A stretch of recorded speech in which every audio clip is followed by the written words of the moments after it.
ओम नमो भगवते वासुदेवाय। ओम नमो भगवते वासुदेवाय। ओम नमो भगवते वासुदेवाय। ओम नमो भगवते वासुदेवाय। ओम नमो भगवते वासुदेवाय। ओम नमो भगवते वासुदेवाय।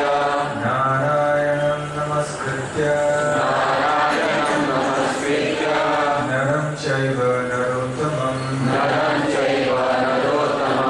देवीं सरस्वतीं व्यासं देवीं सरस्वतीं व्यासं ततो जयमुदीरये नष्टप्रायेषु भद्रेषु नष्टप्रायेषु भद्रेषु नित्यं भागवत सेवया भगवत्युत्तम श्लोके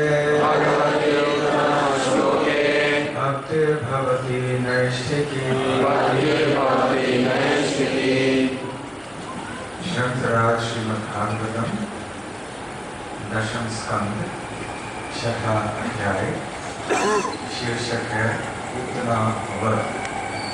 श्लोक संख्या 3। न यत्र श्रवण आदीनि रक्षः ज्ञानी स्वकर्मसु कुर्वन्ति सात्वतां भर्तुः यातु धान्यः च तत्र हि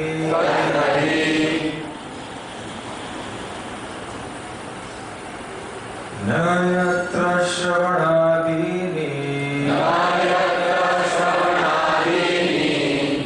रक्षो ज्ञानी स्वकर्मसु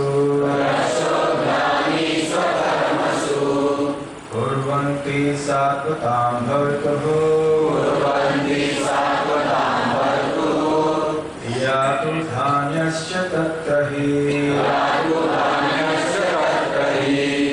न यत्र श्रवणादीनि रक्षो ज्ञानी स्वकर्मसु कुर्वन्ति सात्वतां भर्तुः यातु धान्यश्च तत्र हि न यत्र श्रवणादीनि रक्षो ज्ञानी स्वकर्मसु कुर्वन्ति सात्वतां भर्तुः यातु धान्यश्च तत्र हि न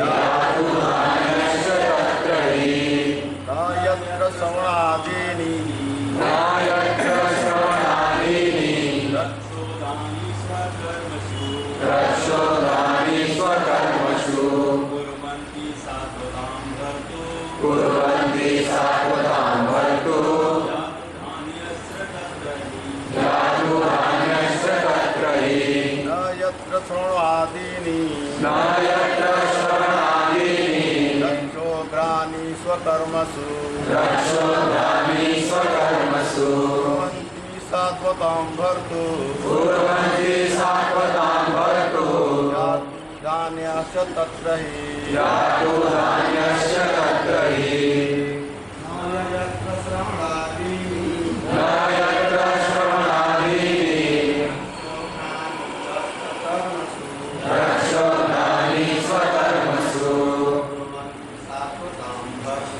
कुर्वन्ति सात्वतां भर्तुः यातु धान्यश्च तत्र हि न यत्र श्रवणादीनि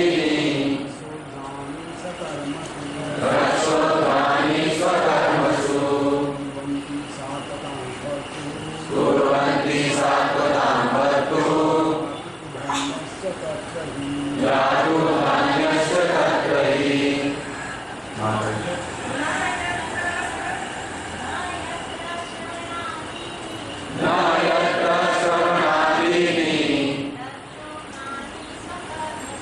रक्षोघ्नानि स्वकर्मसु कुर्वन्ति सात्वतां वर्तु यातो धान्यस्य तत्र हि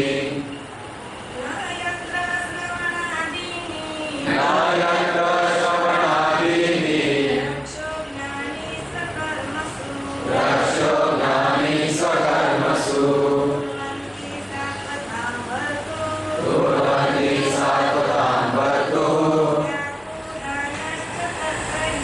यातो धान्यस्य तत्र हि न यत्र श्रवणादीनि रक्षोघ्नानि स्वकर्मसु कुर्वन्ति सात्वतां वर्तु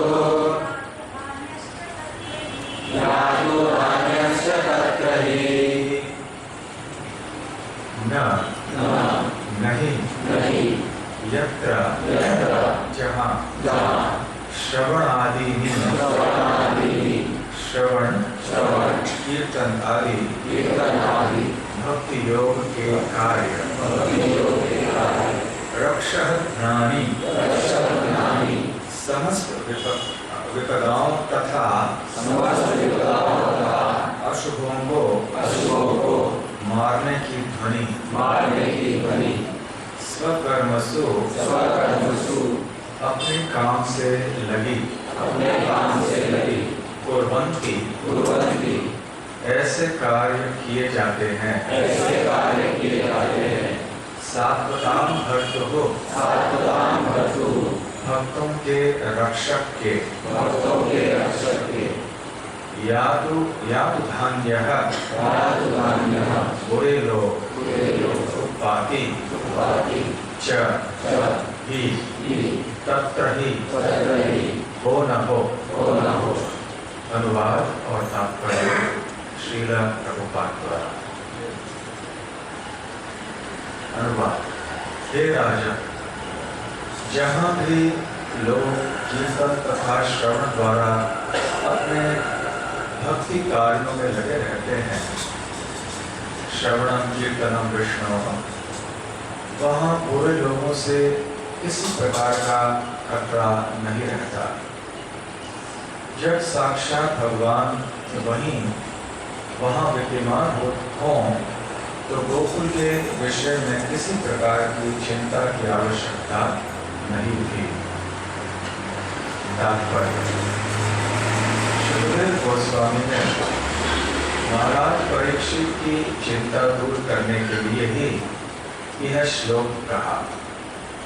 क्योंकि महाराज परीक्षित कृष्ण भक्त थे, अतः जब उन्होंने समझा कि गोकुल में पूतना उत्पात मचा रही थी, तो वे कुछ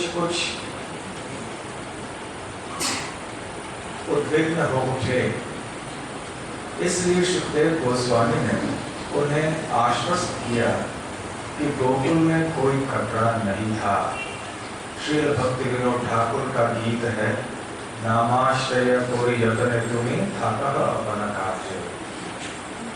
इसलिए हर एक को सलाह दी जाती है कि वह हरे कृष्ण महामंत्र कीर्तन की शरण ग्रहण करे और अपने कार्य में लगा रहे। इसमें कोई हानि नहीं, किंतु लाभ बहुत बड़ा है। यहाँ तक कि एक भौतिक दृष्टि से भी सभी प्रकार के खतरों से बचने के लिए हरे कृष्ण मंत्र का कीर्तन करना चाहिए। यह जगत खतरों से पूर्ण है, पदम पदम यद्यपदाम। इसलिए हमें हरे कृष्ण महामंत्र का कीर्तन करने के लिए प्रोत्साहित होना चाहिए, जिससे हमारे परिवार, समाज, पड़ोस तथा देश के सारे काम आसानी से चलें और कोई खतरा न रहे।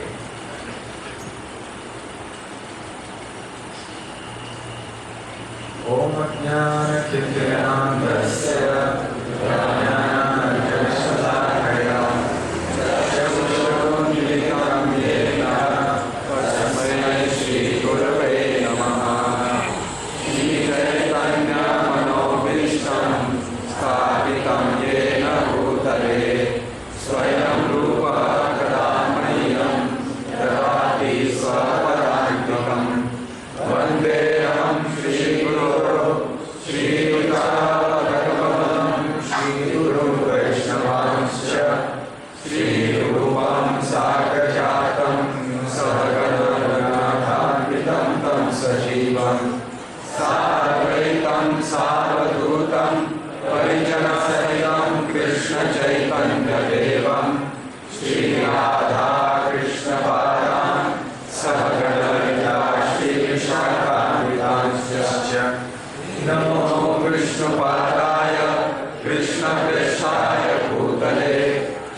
जय श्री कृष्ण चैतन्य प्रभु नित्यानंद श्री अद्वैत गदाधर श्रीवासादि गौर भक्तवृंद हरे कृष्णा कृष्णा कृष्णा हरे हरे हरे राम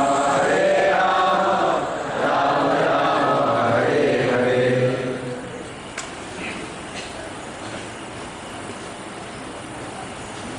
हरे कृष्णा।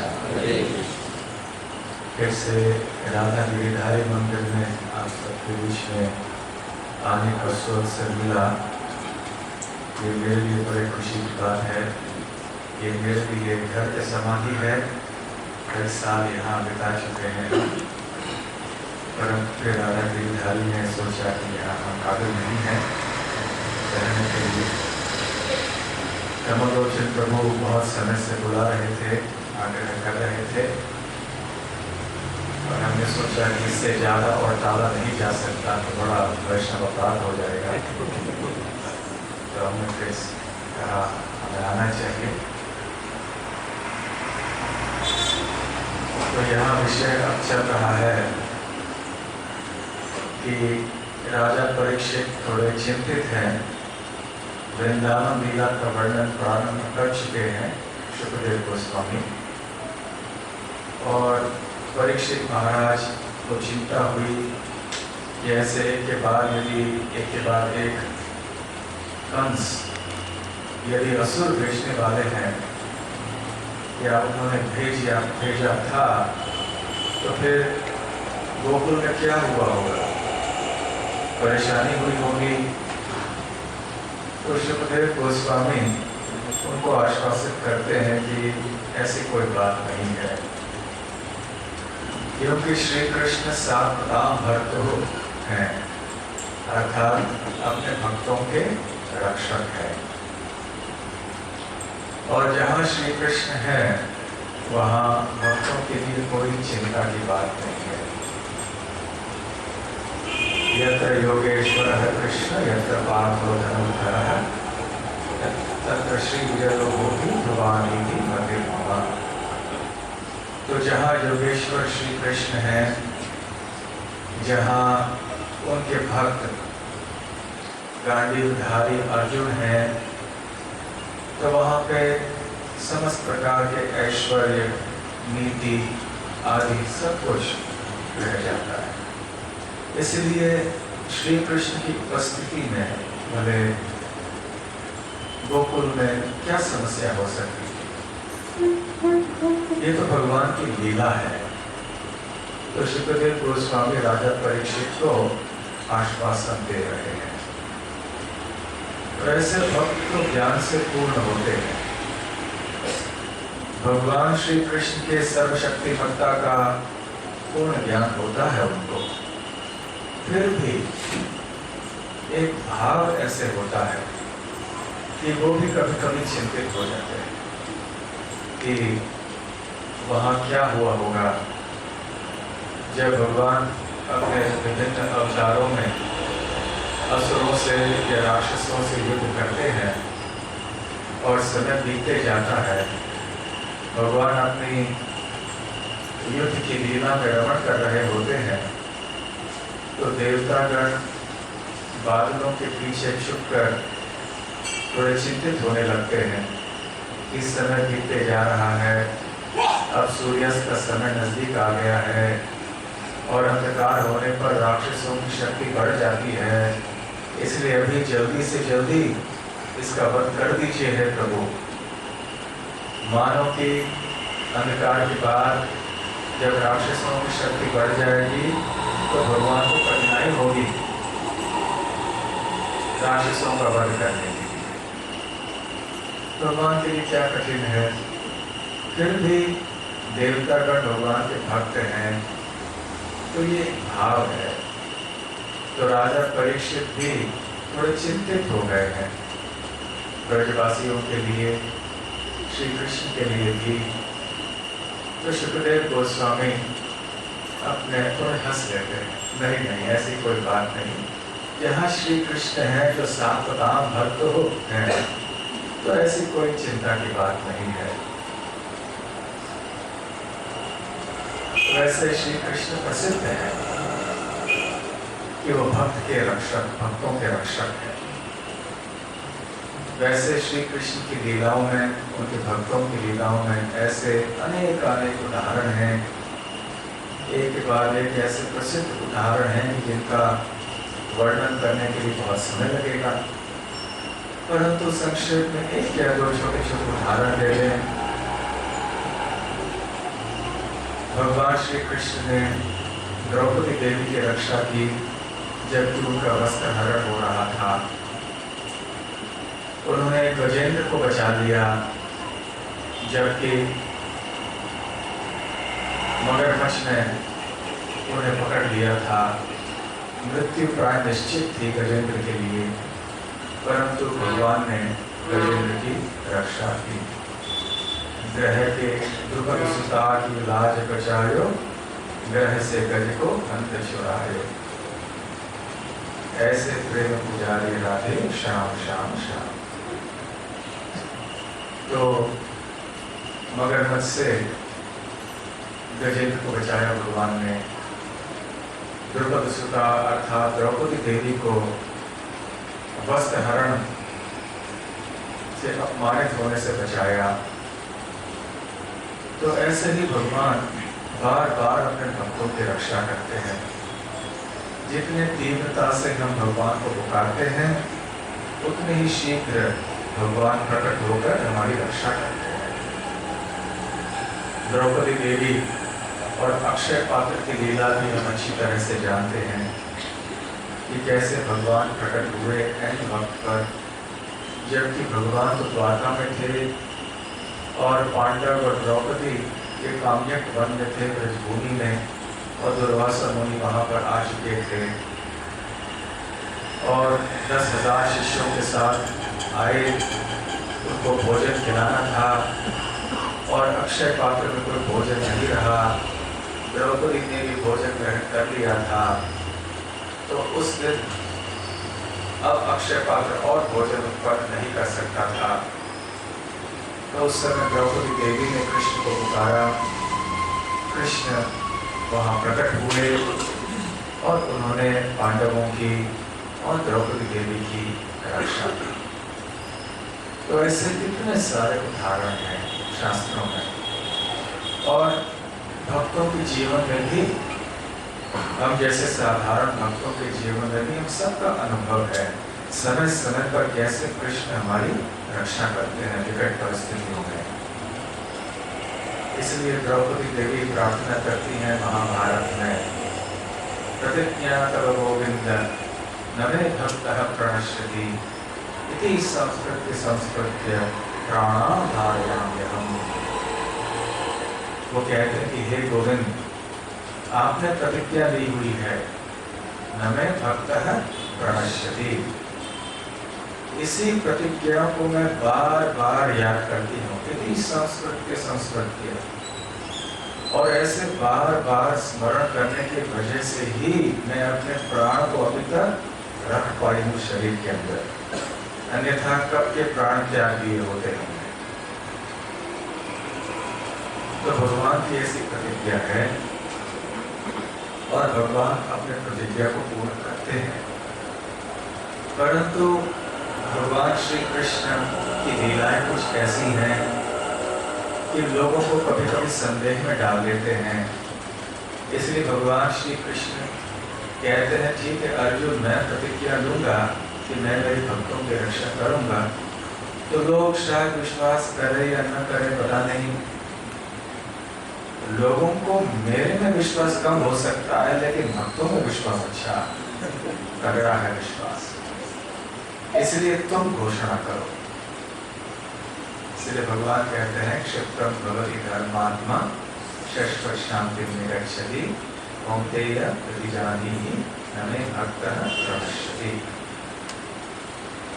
मेरे भक्त के जीवन में कोई कठिनाई हो भी जाए, उसका अकस्मात पतन हो भी जाए, फिर भी क्योंकि वो मेरे भक्ति में सुदृढ़ रूप से स्थित रहता है, इसलिए मैं उसे साधु मानता हूँ।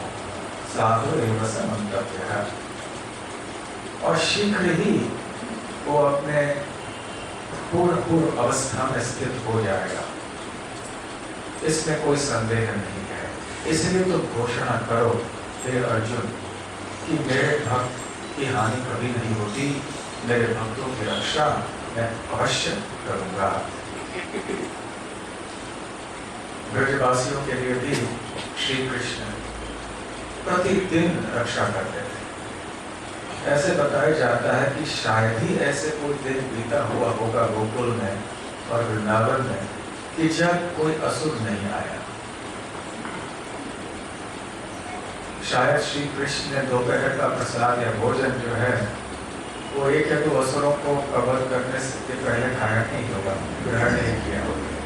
प्रतिदिन जिन असुरों का वर्णन हम श्रीमद् भागवत में पढ़ते हैं वो तो गिने चुने महत्वपूर्ण असुर हैं।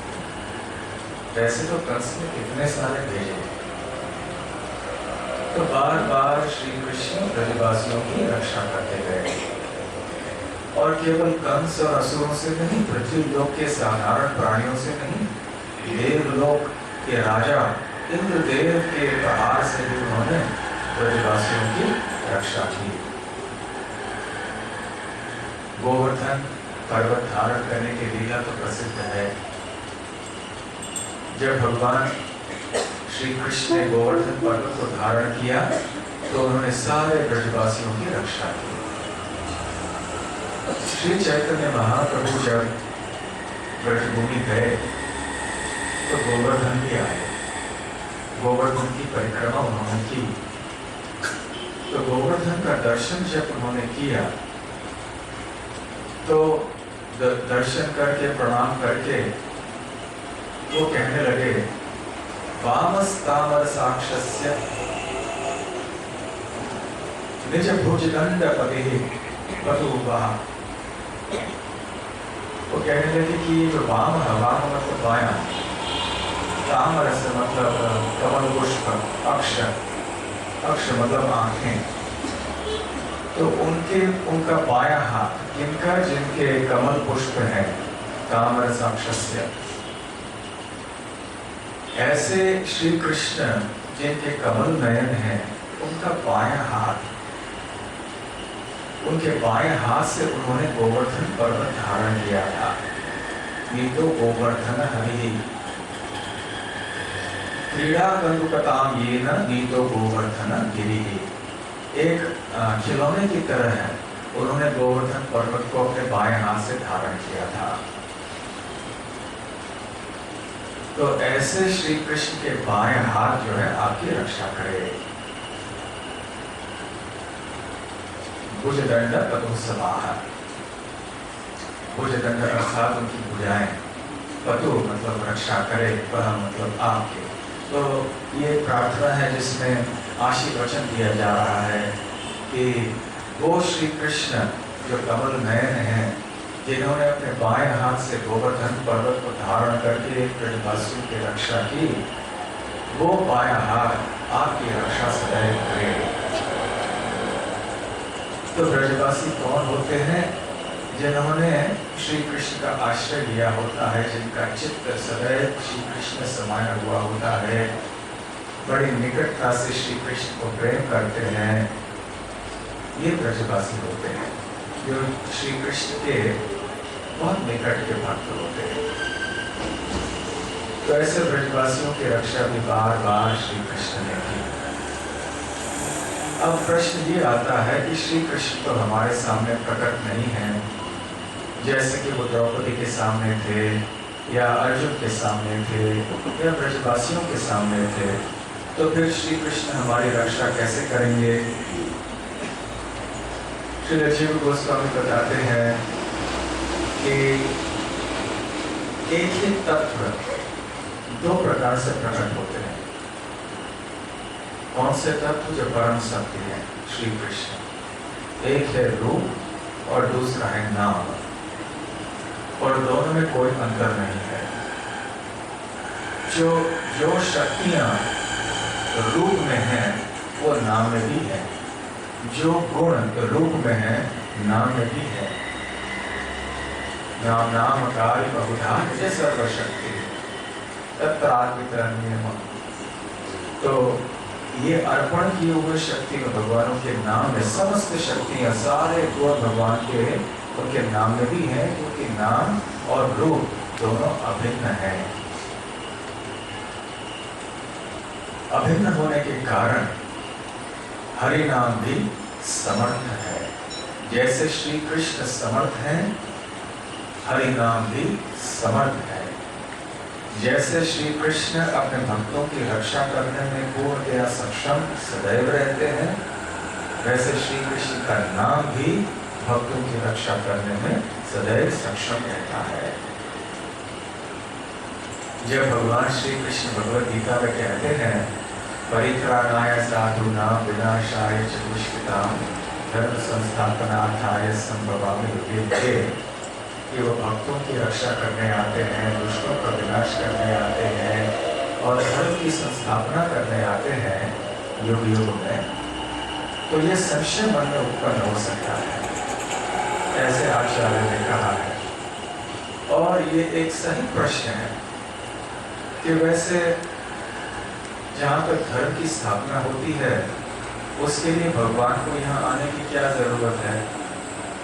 भगवान वहाँ बैठे बैठे क्या धर्म की स्थापना नहीं कर सकते? यहाँ पर अवश्य कर सकते हैं। उनके इतने सारे भक्त हैं, संत हैं, महात्मा हैं, वो सब धर्म की स्थापना करते आए हैं, प्रचार आदि करके अपने उदाहरण से भी सारे विश्व को सिखा रहे हैं कि धर्म क्या चीज है, धर्म का पालन कैसे किया जाता है।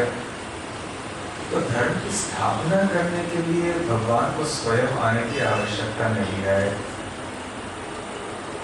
जहां तक दुष्टों का विनाश करने का सवाल है, इसके लिए भी भगवान को वैसे देखा जाए तो आने की आवश्यकता नहीं है। अपनी भौतिक शक्ति ही पर्याप्त है इस कार्य के लिए। छोटी सी चीज हो गई, कोई सुनामी हो गया, कोई बाढ़ हो गया, कोई भूकंप हो गया, कोई हृदय का दौरा आ गया, बस इससे वो जो करना चाहते हैं कर सकते हैं। अपने काल शक्ति के माध्यम से तो सारे विश्व का विनाश आसानी से करते हैं।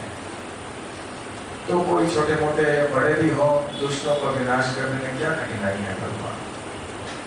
तो दुष्टों का विनाश करने के लिए भी भगवान को यहाँ आने की आवश्यकता नहीं है। तो फिर क्या वो अपने भक्तों की रक्षा करने के लिए यहाँ आते हैं? अवश्य आते हैं, क्योंकि वो भगवान से भक्तों से इतना प्रेम करते हैं। उनका नाम है भक्त वत्सल, और इतना प्रेम होने के कारण भक्तों की रक्षा तो वो अवश्य करते हैं और इसलिए स्वयं यहाँ पर प्रकट हो जाते हैं। फिर भी आने की आवश्यकता नहीं है। वो अपने प्रेम के कारण आ जाते हैं, वो दूसरी बात है, परंतु आने की आवश्यकता नहीं है। क्यों? क्योंकि भक्त लोग हरि नाम लेते हैं और हरि नाम की रक्षा करने के लिए सक्षम है। तो भगवान को अवतार लेने की क्या जरूरत है? और ये बात सही है। तो भगवान अवतार लेते हैं केवल भक्तों को प्रसन्न करने के लिए अपनी लीलाओं के द्वारा। जैसे कि गोवर्धन को उन्होंने क्रीड़ा कंदुकताम येन नीतो गोवर्धन गिरि, जैसे खिलौने की तरह गोवर्धन को उठाया, इससे भक्तों को बड़ा आनंद दिया उन्होंने। और आज भी हम और अनंत काल तक भगवान की गोवर्धन लीला का वर्णन चलता रहेगा। इस लीला के बारे में सुनने में, बोलने में, स्मरण करने में भक्त लोग बहुत आनंद लेंगे। तो भगवान भक्तों को प्रसन्न करना चाहते हैं, उनके हृदय को भक्ति के आनंद से पोषित करना चाहते हैं, इसलिए भगवान आते हैं। तो जहां तक भक्तों की रक्षा है, इसके लिए हरि नाम पर्याप्त है। यहाँ भी इसी बात को शुकदेव गोस्वामी कहते हैं कि देखो, जब कृष्ण का नाम संकीर्तन करने मात्र से या कृष्ण का गुणगान करने से, कृष्ण लीला आदि का वर्णन करने मात्र से जब भक्तों की रक्षा हो सकती है, तो जब स्वयं श्री कृष्ण गोकुल में उपस्थित हैं, तो क्या कोई समस्या हो सकती है? कोई डर हो सकता है ब्रजवासियों के लिए, जिनके नाम उच्चारण मात्र से सबकी रक्षा हो सकती है, उनकी स्वयं उपस्थिति से फिर डर की क्या बात है? क्यों ऐसे डरना चाहिए किसी को? तो ये भी एक बहुत प्रेरणात्मक बात हम सबके लिए है। हम में से जिनको संशय है कि भगवान तो हमारे बीच में उपस्थित उस तरह से तो नहीं है जैसे वो अर्जुन के साथ, द्रौपदी के साथ, ब्रजवासियों के साथ थे, और न ही हम 24 घंटे राधा गिरधारी के सामने खड़े हो सकते हैं, लेकिन हाँ, हरिनाम तो अवश्य ले सकते हैं, 24 घंटे हरिनाम ले सकते हैं। इससे हमारी रक्षा हो सकती है। श्री जीव गोस्वामी पाद बताते हैं कि जितने भी आध्यात्मिक जीवन की पद्धतियां हैं, मार्ग हैं, उनमें से भक्ति मार्ग सर्वश्रेष्ठ है। और भक्ति मार्ग में भी कई साधन हैं, नवधा भक्ति है, 9 अंग हैं प्रमुख भक्ति में, भक्ति योग में। तो इन 9 अंगों में से श्रवणम, कीर्तनम और स्मरणम ये प्रधान है। अब इन 3 अंगों में से जीव गोस्वामी कहते हैं कीर्तनम सर्वश्रेष्ठ है। अब कीर्तनम भी कई प्रकार के हो सकते हैं, नाम कीर्तन, गुण कीर्तन, लीला कीर्तन। तो 3 प्रकार के कीर्तनों में से नाम कीर्तन श्रेष्ठ है।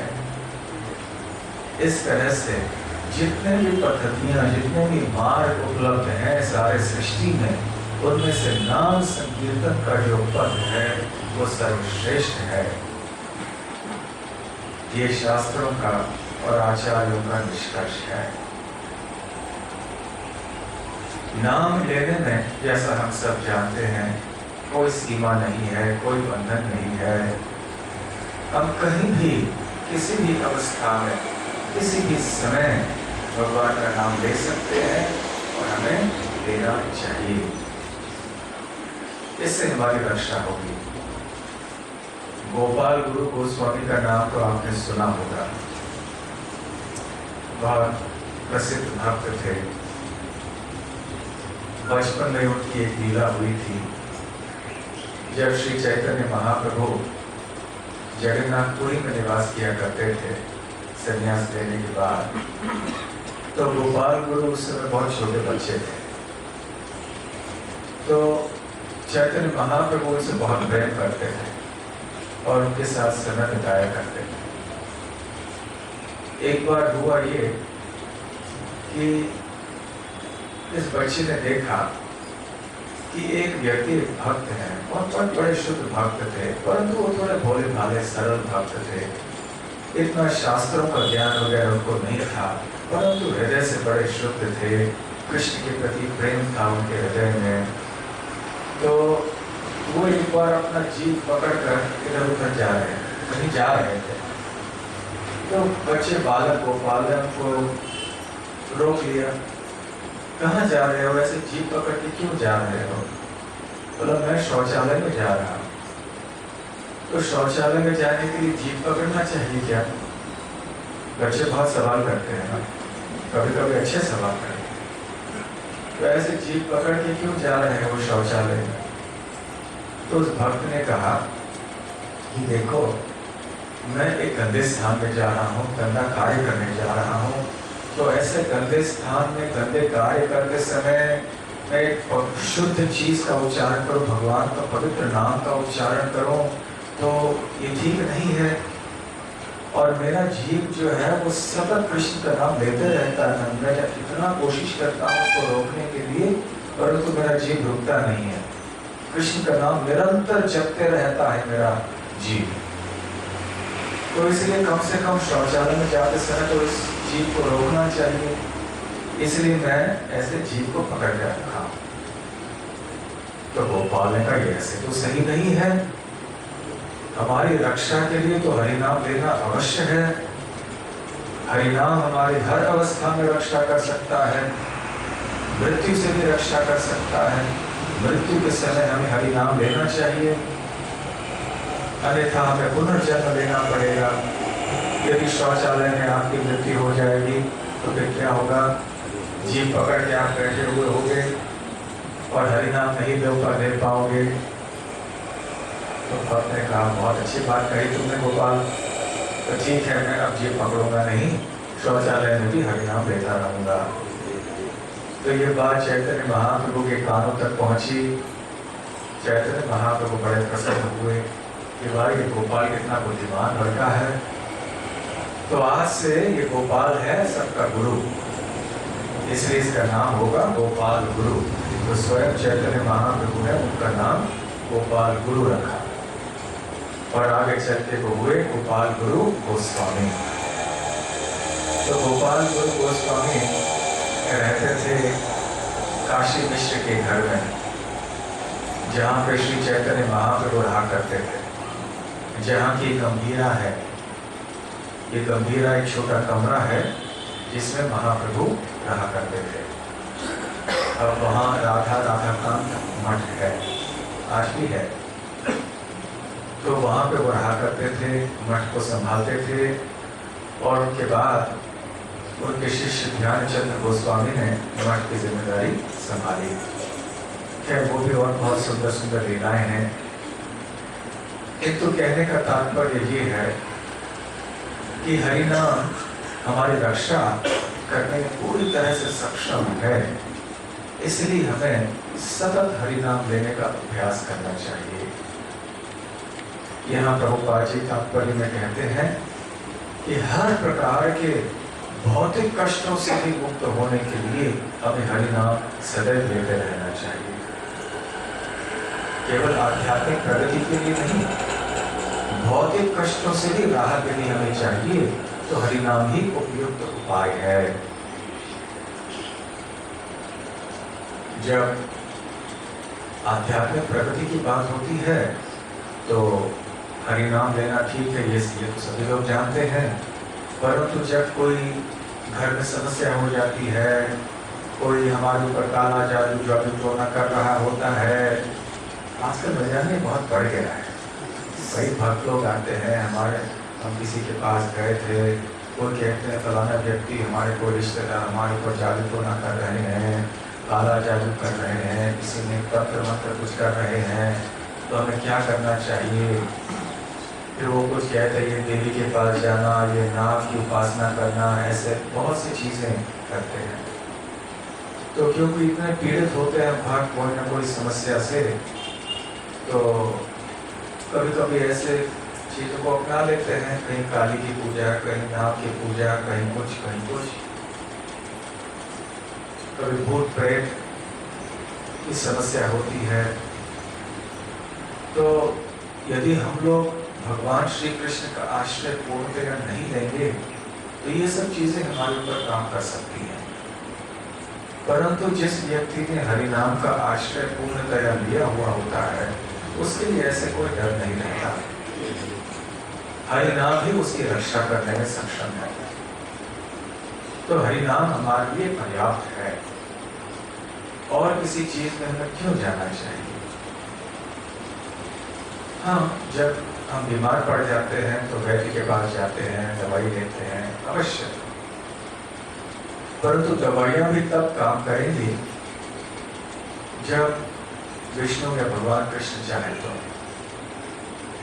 औषधिं चिंतये विष्णुम, ऐसे कहावत है शास्त्र में कि जब हम दवाई भी लेते हैं तो भगवान विष्णु या कृष्ण का स्मरण करना चाहिए, जिससे कि दवाई काम करे।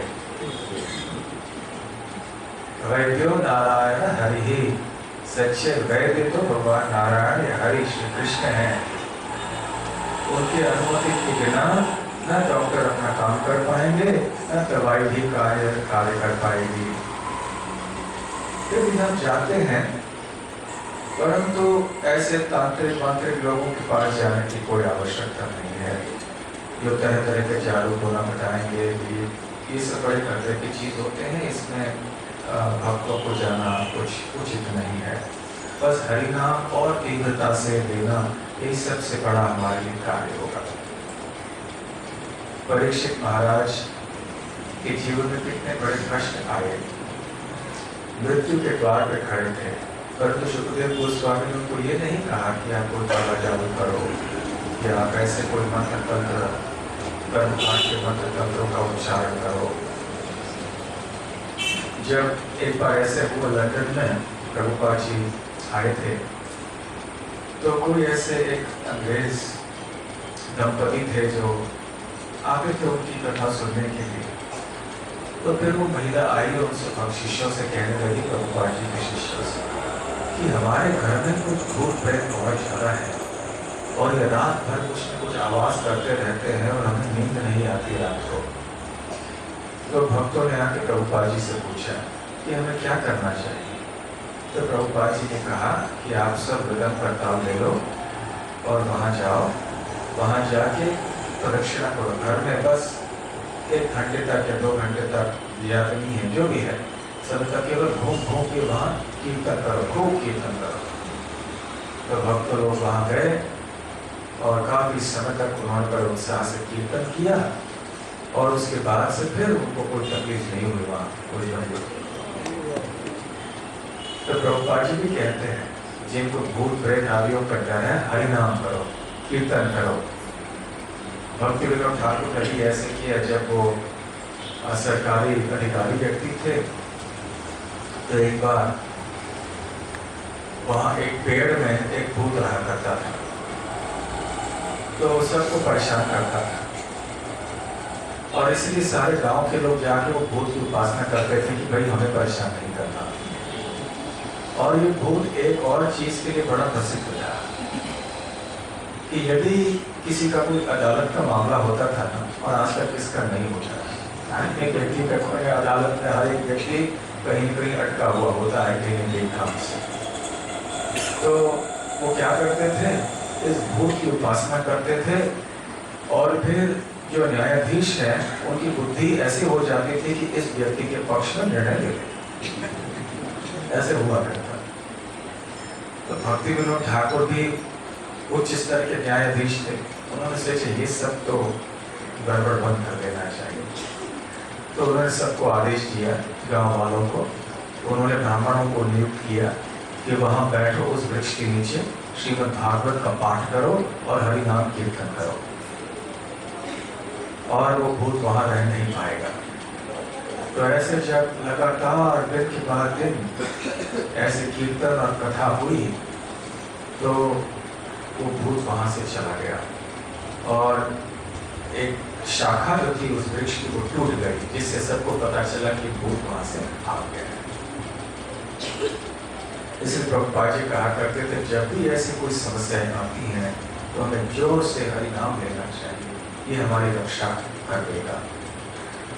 एक बार प्रभुपाद जी ने कहा, जब किसी ने पूछा कि मेरे जीवन में बहुत कष्ट है, तो प्रभुपाद जी ने कहा, जोर से जप करो, जोर से कीर्तन करो, ऊंचे स्वर में हरिनाम लो और लेते रहो, तो हृदय से तुम्हारे अंदर जो भी डर है वो चले जाएगा और साथ साथ रक्षा भी अच्छी तरह से हो जाएगी। एक भक्त बता रहे थे कई साल पहले, बॉम्बे के भक्त बॉम्बे की रेलगाड़ी में सफर करते थे। अब आप सब तो अच्छी तरह जानते हैं कि बॉम्बे की रेलगाड़ियों की दशा क्या है। तो वो बेचारे निकलना चाहते थे, जब उनका स्टेशन आ गया लेकिन जगह नहीं मिली निकलने के लिए। ये प्रकार कैसे धक्का मार के इधर उधर से कैसे एक पाँव को स्टेशन पे उन्होंने रख दिया, दूसरा पाँव ट्रेन के अंदर रह गया और वहाँ ट्रेन चालू हो गई। साथ साथ उनकी जो थाली थी, थैली थी कंधे से लटकने वाली, और ऐसे उन्होंने गर्दन के इस ओर से रखा था, थैली भी अटक गई वहाँ भीड़ में। अब गाड़ी चालू हो गई है, बेचारे एक पैर से चले जा रहे हैं ट्रेन के साथ, क्या किया जाए क्या किया जाए। फिर उनको याद आया कि कृष्ण का नाम लेना चाहिए, तो बड़े जोर से उन्होंने हरे कृष्णा कृष्णा कृष्णा कृष्णा हरे हरे हरे राम राम राम हरे हरे। और मानो कि जादू हो गया, सारा रास्ता खुल गया, बस आराम से। तो कहने लगे उस दिन से मेरी श्रद्धा हरिनाम में बहुत बढ़ी। तो खैर ऐसे है, हमारे दैनिक जीवन में भी देख सकते हैं कि हरिनाम किस तरह से हमारी रक्षा कर सकती है। आगे चल के इसी अध्याय में हम देखने वाले हैं कि कैसे पूतना के वध करने के बाद माता यशोदा श्री कृष्ण की रक्षा के लिए गोमय गौमूत्र आदि से तिलक लगाने वाली हैं श्री कृष्ण के दिव्य शरीर को। मंत्रों के उच्चारण से, श्री कृष्ण के नामों से, पवित्र नामों से। और प्रभुपाद जी कहते हैं कि वैदिक सभ्यता इतनी सुंदर है कि केवल गाय और हरिनाम यदि हो तो हमारी सारी रक्षा हो सकती है। जैसे माता यशोदा ने रक्षा प्रदान करने का प्रयास किया श्री कृष्ण को, उसी तरह से हम भी कर सकते हैं यदि हम हरिनाम लेते रहें। जब सुखदेव गोस्वामी राजा परीक्षित के स्थान पे आए गंगा के तट पर, जहाँ वो उपवास कर रहे थे, 7 दिनों की तैयारी कर रहे थे, 7 दिन में मृत्यु होनी थी उनकी। परीक्षित महाराज ने अनेकों से प्रश्न पूछा था पहले कि मृत्यु के द्वार पर खड़े हुए व्यक्ति का कर्तव्य क्या होता है, क्योंकि मृत्यु का भय होता है ना हर एक व्यक्ति को। तो ये प्रश्न पूछा था, किसी ने संतोषजनक या ऐसे कोई उत्तर नहीं दिया था जिससे कि राजा परीक्षित संतुष्ट हो। तो उन्होंने फिर राजा सुखदेव गोस्वामी से प्रश्न किया। तुरंत सुखदेव गोस्वामी ने उत्तर दिया बिना इधर उधर की कोई बातें किए हुए। तस्मान् भारत सर्वात्मा भगवान ईश्वरो हरिः श्रोतव्यः कीर्तव्यश्च स्मर्तव्यश्चेक्षताभयम्। इसलिए हे राजन, हमें चाहिए कि जो भी व्यक्ति अभय होना चाहता है, विशेष रूप से मृत्यु के डर से मुक्त होना चाहता है, उसे भगवान श्री कृष्ण जो कि सात्वताम पति हैं, भक्तों के स्वामी हैं, उनकी रक्षा करने वाले हैं, ईश्वर हैं, हरि हैं, अंतर्यामी हैं, ऐसे श्री कृष्ण के बारे में उनको श्रवण करना चाहिए, कीर्तन करना चाहिए, स्मरण करना चाहिए, ध्यान करना चाहिए। ऐसे करने से मृत्यु के डर से भी हम मुक्त हो सकते हैं। तो राजा परीक्षित को पहले से ही उन्होंने सूत्र बता दिया, निर्भय होने का ये रास्ता है। फिर आगे चल के सुखदेव गोस्वामी ये भी कहते हैं, एतान् निर्विद्यमानानां पृच्छतामतो भयं योगिनां परिणीतं हरे नामानुकीर्तनम्। जो व्यक्ति सारे कष्टों से मुक्त होना चाहता है, उसे सतत हरि नाम लेना चाहिए। किन लोगों को लेना चाहिए? हर एक व्यक्ति को लेना चाहिए। निर्विद्यमानानां, जो भक्त होते हैं, जिनके भौतिक इच्छाएं आदि नहीं होती हैं, या इच्छादान, जो कर्मी लोग होते हैं, जिनके हृदय में बहुत सारी इच्छाएं होती हैं, भौतिक कामनाएं होती हैं। योगी नाम, जो आत्म साक्षात्कारी पुरुष होते हैं। तो चाहे हम भौतिकतावादी लोग हों, हम भक्त हों, हम ज्ञानी हों, हम योगी हों, एतान् निर्विद्यमानानां इच्छताम् अकुतो भयम्। यदि हम निर्भय होना चाहते हैं तो हमें हरे नामानुकीर्तनम करना चाहिए। श्रील प्रभुपाद जी बताते हैं कि अनु शब्द का अर्थ है पीछे पीछे करना या बार बार करना। ये अनु शब्द बहुत बार आता है, अनुस्मरण, अनुकीर्तन, अनुगामी इत्यादि। तो अनु शब्द का तात्पर्य ये है कि पूर्ववर्ती आचार्यों ने जिस प्रकार से किया है वैसे करना चाहिए। हरिनाम उच्चारण मनमाने ढंग से नहीं करना चाहिए। जैसे प्रभुपाद जी कहा करते थे, जय निताय गौर राधे श्याम, हरे कृष्ण हरे राम। एक किसी अन्य संप्रदाय के भक्त हैं, उन्होंने ये मंत्र चालू किया। तब हमारे कृष्ण बलराम मंदिर के वृंदावन में पास में एक मठ से दिन भर ये मंत्र लगाते थे। दिन भर हमें वो लाउड स्पीकर पर ये मंत्र सुनना पड़ता था। इसलिए कभी कभी हम हैरान हो जाते थे कि कम से कम महामंत्र तो बोलो। भक्तों ने जाके उसे निवेदन किया तो उन्होंने थोड़ा स्पीकर कम तो किया, लेकिन फिर भी वो निताय गौर राधे श्याम, हरे कृष्ण हरे राम है तो भगवान के नाम ही, परंतु ये प्रमाणित मंत्र तो है नहीं। इसलिए चैतन्य महाप्रभु ने कहा, प्रभुपाद जी ने कहा कि इस मंत्र का उच्चारण नहीं करना चाहिए। ये अनुकीर्तन नहीं है, क्योंकि पूर्ववर्ती आचार्यों ने ऐसे इस मंत्र का उच्चारण नहीं किया है कभी। पूर्ववर्ती आचार्यों के पद चिन्हों में चलना बहुत आवश्यक है। भक्ति रसामृत सिंधु में श्री रूप गोस्वामी बताते हैं कि श्री कृष्ण परम सत्य है, देवतागण परम सत्य नहीं है। देवताओं को परम मानना एक अपराध होता है, फिर भी देवताओं का अनादर करना भी अपराध है। ना तो हमें देवताओं को परम मानना चाहिए और ना हमें देवताओं का अनादर करना चाहिए। तो फिर देवताओं का अनादर नहीं करना चाहिए, देवताओं को पूर्ण सम्मान देना चाहिए। तो एक बार भक्त पूछा, फिर हमें गणेश चतुर्थी में गणेश जी की उपासना क्यों नहीं करनी चाहिए? जबकि भक्ति रसामृत सिंधु में भी रूप गोस्वामी कहते हैं कि वो हमारे विघ्नों का नाश करते हैं, गणेश जी भी भक्त हैं भगवान के। पहली बात तो ये है कि पूर्ववर्ती आचार्य ने ऐसे हमें बताया, इसलिए नहीं करते। बस बहुत सरल सी बात, सीधी सी बात।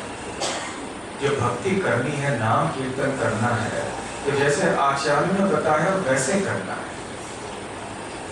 हम अपने नए पथ का आविष्कार नहीं कर सकते। यदि आचार्यों ने कहा होता कि गणेश जी के भक्त हैं तो गणेश जी की उपासना साथ साथ करते रहना, तो हम कर लेते। परंतु पूर्ववर्ती आचार्यों का आदेश ऐसा नहीं होने के कारण हम नहीं करते।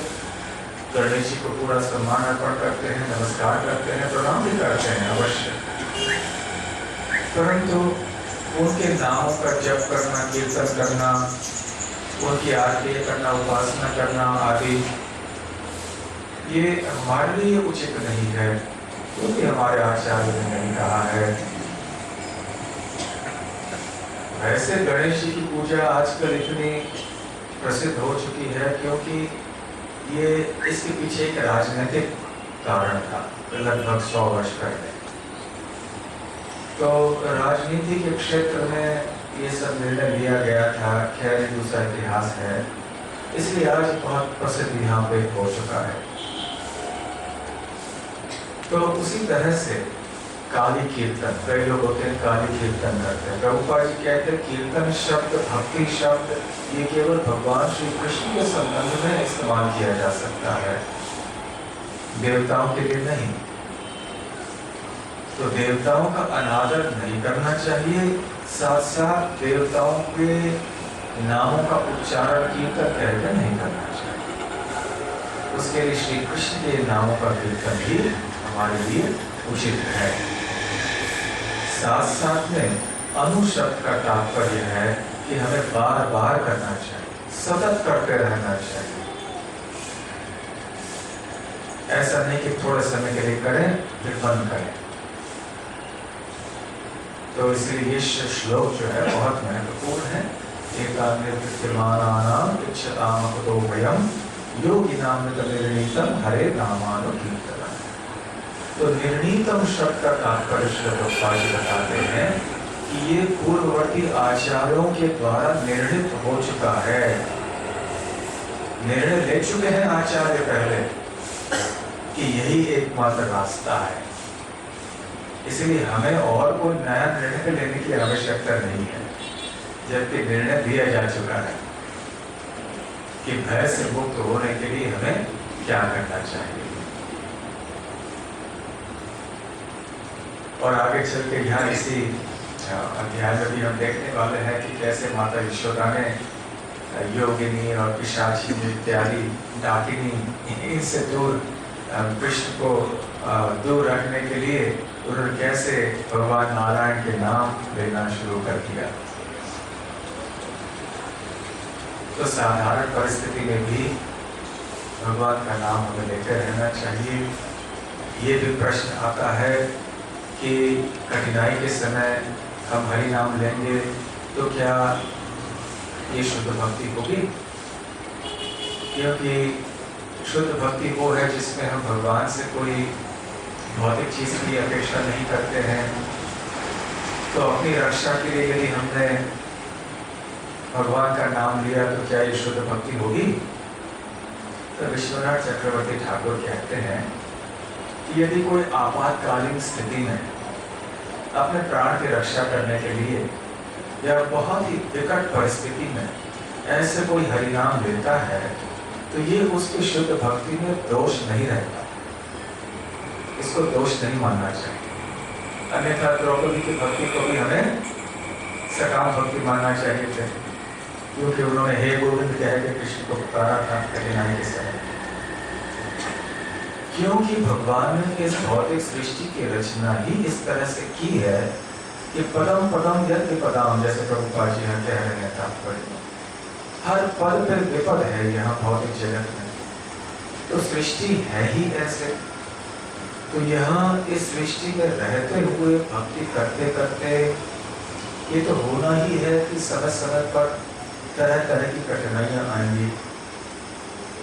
तो जब कोई विकट परिस्थिति आती है हमारे जीवन में तो यहाँ वहां जाने के बजाय भगवान श्री कृष्ण के नामों को हमें लेना चाहिए, कथा में आकर भी बैठना चाहिए। तो ये श्रवण आदि श्रवण कीर्तन का पद बहुत महत्वपूर्ण है। इसलिए यहाँ शुक्रदेव गोस्वामी कहते हैं न यत्र श्रवण आदि रक्षो ज्ञानी स्वकर्मसु। तो ऐसे श्रवण कीर्तन आदि के पद से रक्षक ज्ञान मतलब ये कथा, ये नाम जो है, ये ध्वनि जो है, हर प्रकार से हमारी रक्षा करने में समर्थ है। और ये भक्त की पहचान होती है। रक्षिष्यति इति विश्वासो। भक्त सच्चा भक्त वो होता है जो विश्वास रखता है कि श्री कृष्ण अवश्य मेरी रक्षा करेंगे। अवश्य रक्षिते कृष्णे अवश्य रक्षिते कृष्ण विश्वास पालना। ये विश्वास हमें पूरी तरह से होना चाहिए कि निश्चित ही कृष्ण हमारी रक्षा करेंगे। ये शरणागति का एक लक्षण है।